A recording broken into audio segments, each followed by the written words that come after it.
Hey Lake Como, it's Peacock Taylor from Keep Lake Como Beautiful, and this is 16 questions before the rules change, a KLCB public education campaign about the proposed Como Conservation District overlay.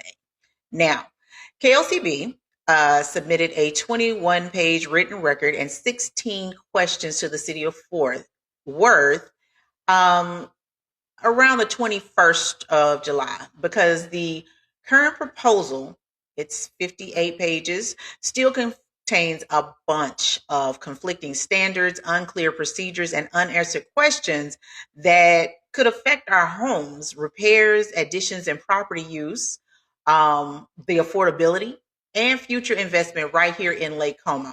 So, the rest of the backstory is this. There was a meeting scheduled, and then the meeting was unceremoniously canceled.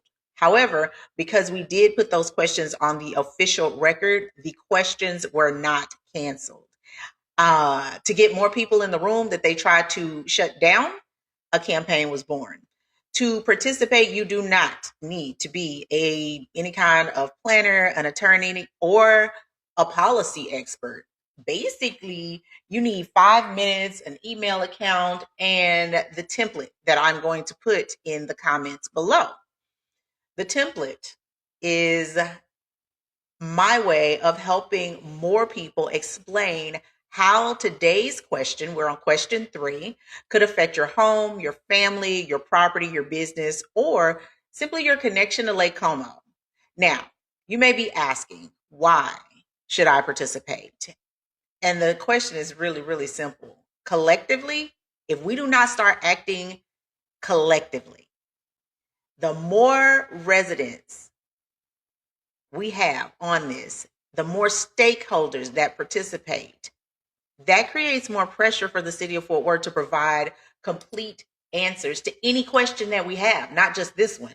So you can look at it as we're building our collective muscle. And by doing so, we're creating more influence that Como has over the decisions that could shape the neighborhood for decades to come. Now, never one to leave somebody and not help them make it across the water. I prepared a plain language graphic that breaks down one question per day. And I said I was going to go live, but sometimes Facebook is glitchy. I'm going to give a video with 3 examples that you can use to complete this portion of the email template. This matters to me because. Now, without any further ado, let me get to it. The 3 examples you can use to personalize today's question include. First, let's go over the question.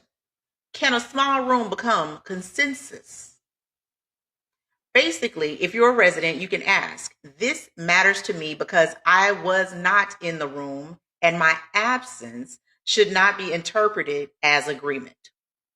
If you're a homeowner and you're filling out the template, you could use, this matters to me because I do not want silence or low attendance to be used as proof that property owners support rules they may not have reviewed.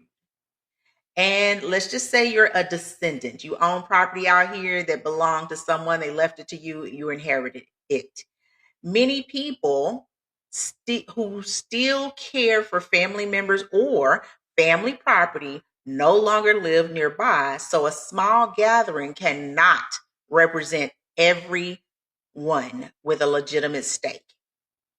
So, with that being said, that's the 3 reasons, and we have them here for a homeowner, a resident, and a descendant.